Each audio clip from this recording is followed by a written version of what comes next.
Bonjour à tous, bienvenue dans la chaîne Cresta Peinture.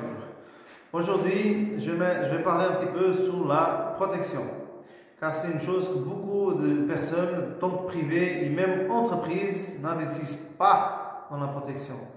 Et on arrive à avoir quatre problèmes, que ça arrive souvent dans les chantiers qui ne sont pas protégés comme il faut. N'oubliez pas de mettre un petit like, ça vous plaît la vidéo, et partager. Ici, n'hésitez pas à mettre un commentaire si vous voulez que je fasse un retour sur vos commentaires.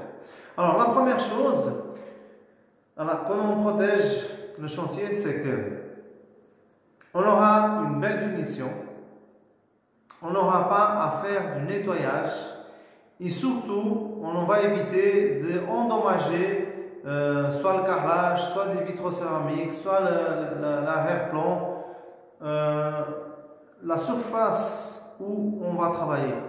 Alors c'est pour ça que moi, quand je débute mes travaux, même que ce soit un chantier neuf comme celui-là ici que vous voyez, vous avez vu certainement dans les vidéos qu'on a postées, comme dans ce chantier ici, j'ai la possibilité, c'est un chantier de A à Z, ça veut dire un chantier neuf, alors j'ai protégé partout.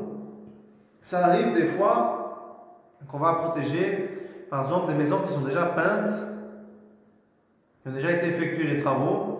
Alors là, nécessite seulement une protection dans le local de travail et un peu plus.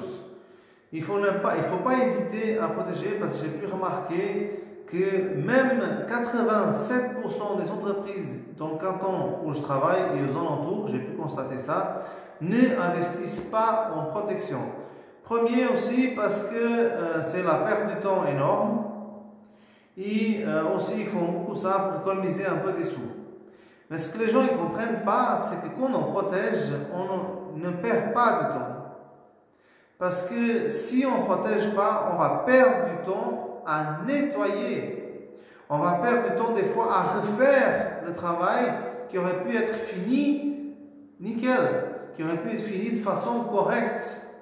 C'est pour ça qu'il y a quatre choses à tenir compte. Une bonne protection pour avoir une bonne finition et pas endommager la surface de travail.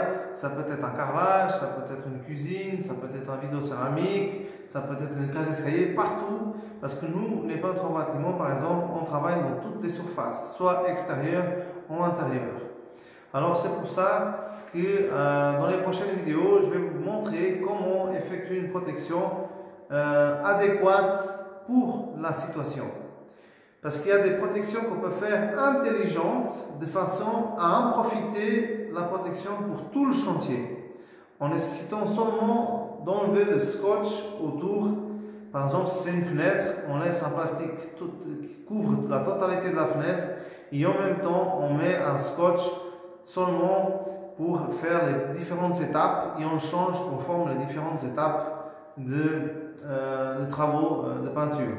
Par exemple, pour donner un exemple, si on va faire du crépi dans une chambre, on protège toute la fenêtre et les tablettes, s'il y en a des tablettes, et on laisse un petit scotch autour pour qu'on puisse enlever une fois qu'on a fait la couche de fond. On fait la couche de fond, on fait le crépi, on enlève, et si nécessaire, repeindre le crépi, on remet un autre scotch de façon intelligente. Il y a beaucoup de peintres et d'entreprises qui laissent le scotch de la première à la dernière étape. Alors, ce n'est impossible, on ne peut pas faire ça. Pourquoi? Parce que quand on fait du crépi, il y a des épaisseurs, des millisièmes de peinture qui s'accrochent dans le scotch. Et après, il y a aussi la dureté du scotch qui est faible par rapport à la matière qu'on met dans le mur. Et des fois, comme ça m'est déjà arrivé à l'époque, j'étais ouvrier, mon patron, il n'aimait pas beaucoup protéger. Mais je passais 8 heures de temps à essayer d'enlever les scotch. Et quand j'arrivais pas à enlever les scotch, à rester là, et ça va mourir comme ça. Alors c'est pour ça l'importance de bien prendre du temps à protéger les chantiers. Voilà, une très bonne journée à tous. N'hésitez pas à un petit pouce, un petit like si vous aimez la vidéo et commentez. À bientôt dans les prochaines vidéos.